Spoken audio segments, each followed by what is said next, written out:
Our region's commercial real estate market is among the strongest in the country these days, with Class A office space tighter and tighter in the suburbs and in Center City, and waiting lists for apartments in the Central Business District. So maybe it's no wonder that out-of-town commercial real estate investors are taking notice.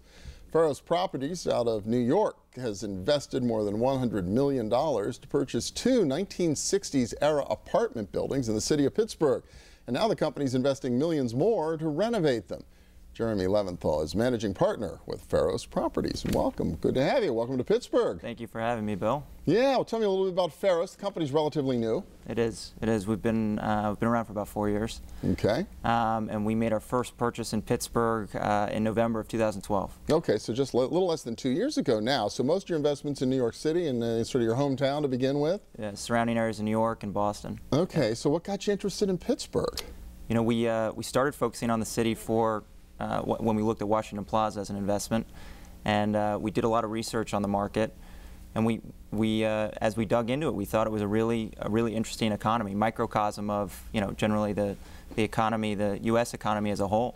We're really fascinated by it, and there's several components of the economy that really were drivers for us, namely intellectual capital.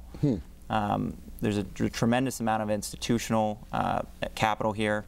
And ultimately, we invest in smart people, and that's what drove us to the city. So you look at the universities, you look at the corporate headquarters, yep, the research and development that's happening in Pittsburgh, all of that kind of stuff. Carnegie Mellon, University of Pittsburgh, UPMC Medical, Duquesne University, to name a few, blue chip companies, because ultimately, over the long term, we think that smart cities are capable of reinventing themselves, which has been the story here in Pittsburgh. Yeah, it's interesting. I saw a statistic recently that the three cities in the United States with the highest percentage of young people with advanced degrees are Boston, New York, and Pittsburgh.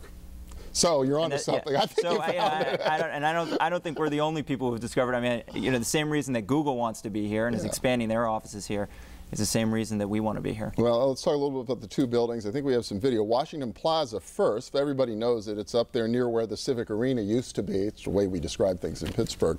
So tell me what's going to happen. That's the apartment building at the top of the hill, right, kind of catty corner from St. Benedict the Moore Church. Yep. So that was a building that was actually built in 1964.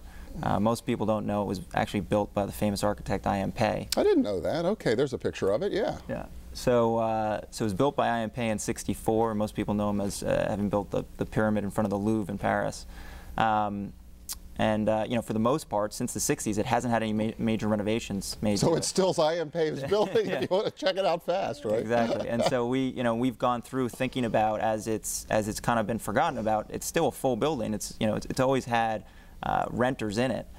Living in it, but you know, it's had a lot of these wasted large spaces in it. You know, there's 15 to 20,000 feet in the common areas of the building that have just kind of gone by the wayside. Wow. So coming from an area like New York and Boston, where it's much more densely populated and people really relate to large amenity spaces, we've had to think about and wanted to think about how to give that offering to the city of Pittsburgh. So in this project, which is Washington Plaza, which we're going to be calling City View Apartments, we're adding lounge spaces, gyms, technology rooms, really amazing collaborative work, play, live environments. Really cool. And of course, right across the street from the ongoing development that the Pittsburgh Penguins are trying to do with the old arena site, so poised for a lot more to come. Tell me a little bit about the other big project, which I guess is even bigger in scale in terms of the number. It's over on the north side, right? Yep. So that's actually 800 apartments between 4 buildings. In Allegheny Center, right? At Allegheny Center. Allegheny Center was actually, Washington Plaza was built by Alcoa as a development, designed by I.M. Pei. Okay. And then Alcoa turned their attention actually to the north side and built this development actually in the late 60s and early 70s. So similar story. We're coming in, we're working with local architects to redesign and reimagine these spaces. And that's what you're seeing in a lot of these photos here.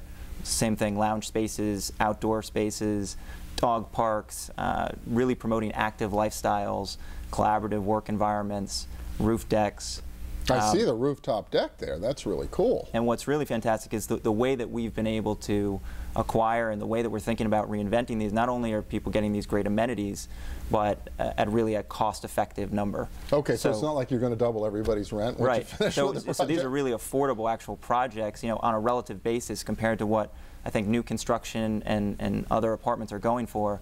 You know, I think these are really affordable, cost-effective apartments. Well, that's really exciting. All the more important because we hear a lot of people want to live in the city, but they're increasingly getting priced out, especially by the new construction. A little left than a minute left. So, are you done now? Or are you kicking the tires, looking around town? Are there more projects to come? We're really enthusiastic and excited about Pittsburgh. You know, we're excited about these projects that we have our hands on right now, but always looking for more opportunity. And you know, I think the city's in good hands under Mayor Peduto, and we're excited to be adding to that, hopefully, and helping to do our small part in making the city a better place. Well, and it's really fun. It's really fun to have sort of a visionary approach, and I hadn't realized how historically significant those projects were. Nice to have a whole new, bring them into a new century. Congratulations. Thank you, Bill. Jeremy Leventhal, Faros Properties. All right, we'll hope to see you again when you're ready to announce the next big project. Cool. Sounds good. All right, appreciate thanks. it. And no wait for our next segment. Well, actually, we are going to break for a commercial, but a hot homegrown company called No Wait will be our focus when we return. We'll find out what that's all about as our region's business continues. Stay with us.